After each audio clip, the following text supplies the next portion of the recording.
I want to talk tonight about something that's a threat to our democracy, to the way we actually live our lives. This is a trend, an assault against mainstream values that runs right across some of the major issues dominating our public debate day after day.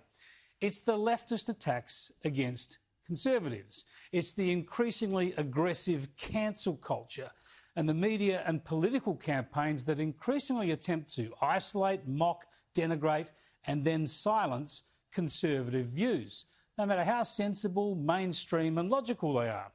This assault by the Green Left can be insidious. They might get the local council to cancel Christmas celebrations or Australia Day. They might change the syllabus at your school or your university.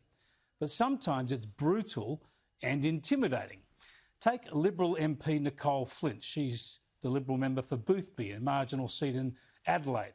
And in recent years, she's had to call in police to tackle a stalker. She's had sexist and foul abuse daubed over her vandalised electorate office. And she's been surrounded by so many protesters out on the hustings that she could no longer go to electorate events on her own.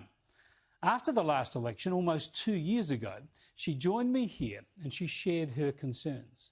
It was really the cumulative effect. I strongly believe that the behaviour of GetUp and the unions and the Labor Party, who were all working in concert, enabled or encouraged a level of aggression in not just my community, but, you know, in Peter Dutton's community, Kevin Andrews, and we saw Kevin's comments today in The Australian as well, that is very unusual in Australian politics, and I feel that people only behaved that way, which, you know, in my case ended up with someone stalking me, because they felt that their behaviour was being endorsed by, well, encouraged by what they were seeing, or the treatment that they were seeing inflicted on me by GetUp and the unions and Labor.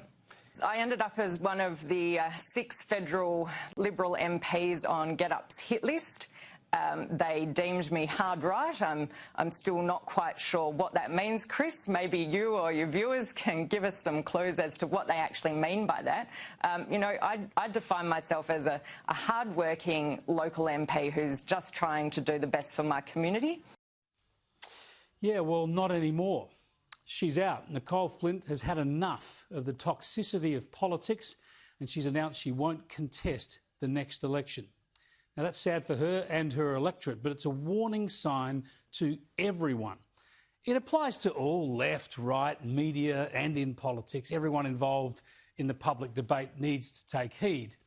But this is important that we confront this. We need to be frank about this, and that is that while there are idiot elements in every political movement on every side, the majority of what we're seeing here amounts to the left attacking the right, the left trying to shut down the right. It's the Green Left that seeks to demonise, delegitimise and silence the right, armed with their sense of moral superiority on a range of leftist causes, whether it's climate or borders or gender policy or foreign policy. The Green Left actually believe conservative causes and views are morally repugnant, and they attack advocates of conservative positions, policies and politics with unrestrained venom.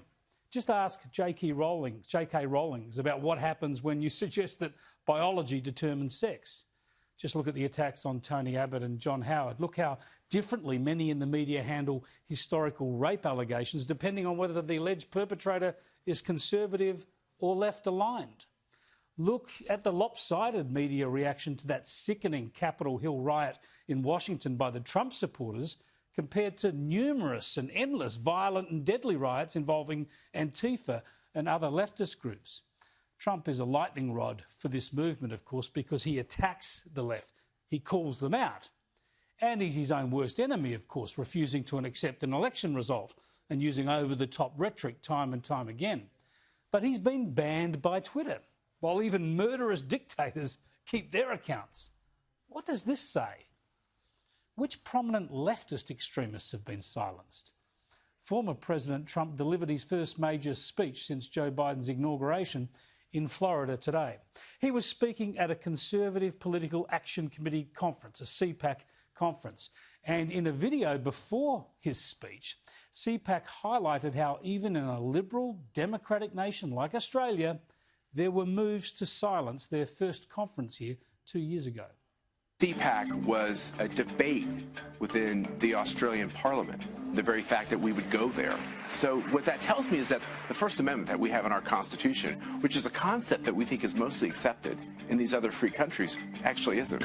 He nearly did more to drum up publicity for a Conservative conference on the weekend than anyone else, smearing any other Conservative who dared to turn up and discuss politics with other Conservatives. We get to Australia, we were not arrested, but we ran into Antifa, hundreds of Antifa protesters protesting us in Sydney, Australia. Nice for Sky News to get a little run in the proceedings there in Florida, but the point was well made. Conservative views are under attack in Australia. In fact, what's happened to Nicole Flint and what it says about our democracy is yet another flashing light about our national political debate, about the relentless social media and publicly funded media attacks on Conservatives and anyone deemed to be right of centre. You even have Kevin Rudd, the former Prime Minister, of course, urged on by many taxpayer-funded journalists, campaigning against News Corp, trying to silence media he doesn't like.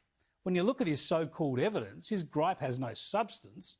It's just that he doesn't like media organisations that dare to share and enunciate right-of-centre views, along with the left. The left won't be happy until you can only hear leftist views from the cradle to the grave. This is their view of diversity and tolerance. Mainstream views are under assault. Mainstream people are under attack.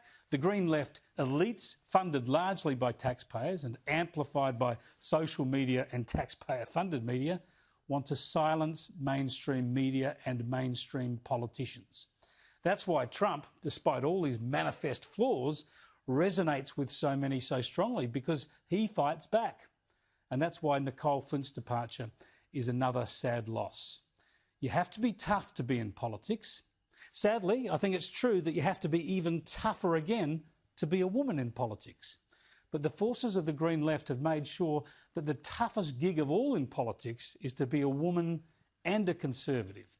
They're the people the leftist activists really like to target. And then they criticise the coalition for not attracting enough women. It's hypocritical and deeply worrying. Conservatives, mainstream people, and anyone who appreciates common sense and fairness in public debate all need to speak up and stand up against this bullying.